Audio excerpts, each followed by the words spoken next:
everyone, this is me, your tutor from Learn with Concept.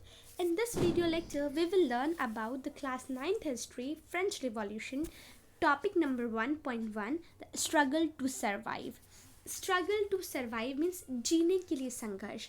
अब हम लोग देखेंगे कि फ्रेंच सोसाइटी में ऐसा क्या हुआ था, ऐसे क्या रिफॉर्म्स आए थे कि लोगों को जीने के लिए संघर्ष करना पड़ रहा था, जीने के लिए स्ट्रगल करना पड़ रहा था. तो सबसे फर्स्ट रूल जो था, जो सबसे फर्स्ट इम्पोज हुआ था, वहाँ पे हुआ था कि फ्रेंच में पॉपुलेशन बहुत हाई हो गया था. पॉपुलेशन हाई हो गया था, 23 मिलियन था वो 1715 में, जो कि हाई होके हो गया था 28 मिलियन इन 1789 तक उसका population 28 million grow, 23 to 28 million grow हो गया था.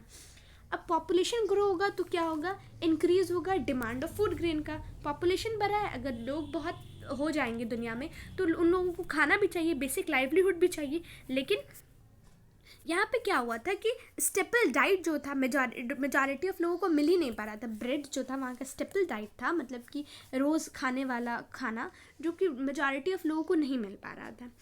ठीक है. और बहुत सारे जो वर्कर्स थे उनका वेजेस जो ना फिक्स था. अब अगर महंगाई बढ़ेगी तो उनके पैसों को भी तो बढ़ाना पड़ेगा, लेकिन उनके वेजेस को फिक्स कर दिया गया था. इसके वजह से क्या हो रहा था कि एक बहुत वाइड रेंज देखने को मिल रहा था गरीब और अमीर के बीच में. जो गरीब था वो गरीब ही रहता जा रहा था और जो अमीर था वो अमीर ही होता जा रहा था. ठीक है. उसका एक रीज़न हम लोगों ने देखा कि पॉपुलेशन इंक्रीज़, फिर उसके बाद है ना खेती नहीं होना, मतलब कि प्रोडक्शन नहीं हो रहा था, जिसकी वजह से स्टेपल डाइट लोगों को नहीं मिल पा रहा था. तीसरा रीज़न था कि वहाँ पे उसका जो वेज था उनको फिक्स्ड कर दिया गया था. समझ में आ रहा है आप लोगों को. उसके बाद क्या हुआ कि इसकी वजह से एक गैप क्रिएट हो गया था पुअर एंड रिच में. नाउ अब जो है खेती में क्या हुआ था कि वो डिस्ट्रॉय हो गया था. इतने बुरे सर्कमस्टांसेस में खेती का डिस्ट्रॉय हो जाना, फूड का डिस्ट्रॉय हो जाना एक बहुत ही बुरा सिचुएशन होगा, बहुत ही बुरी बात होगी. ड्रॉट आ जाना, तो यहाँ पे जो सिचुएशन क्रिएट होता है उसको हम लोग नाम देते हैं सबसिस्टेंस क्राइसिस.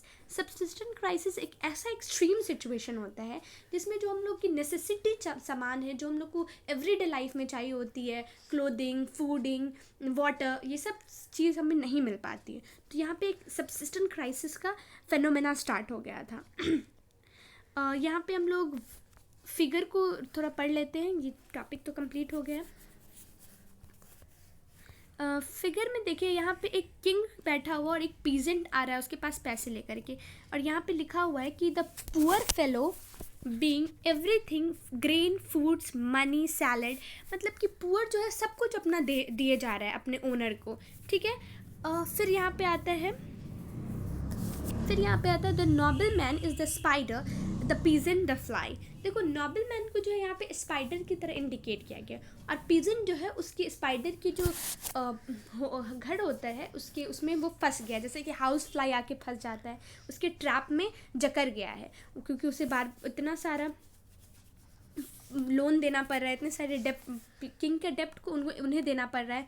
फिर यहाँ पे बोलता है the more devil has the more he want, कि डेविल के पास जितना रहता है वो उतना ही मांगता है. जैसे कि किसी को भी पावर का ग्रीडीनेस आ जाता है कि जितना उसके पास है उसको और चाहिए होता है. नाउ अब न्यू वर्ड्स की तरफ आते हैं.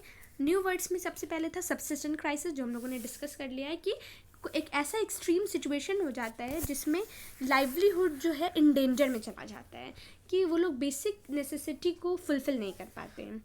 उसके बाद आता है एनोनिमस. यहाँ पे फिगर में लिखा हुआ था एनोनिमस.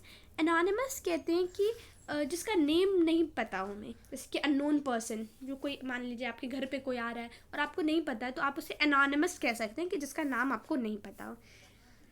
आई होप कि आप लोगों को समझ में आया होगा. Please like, subscribe and share this channel. Thank you.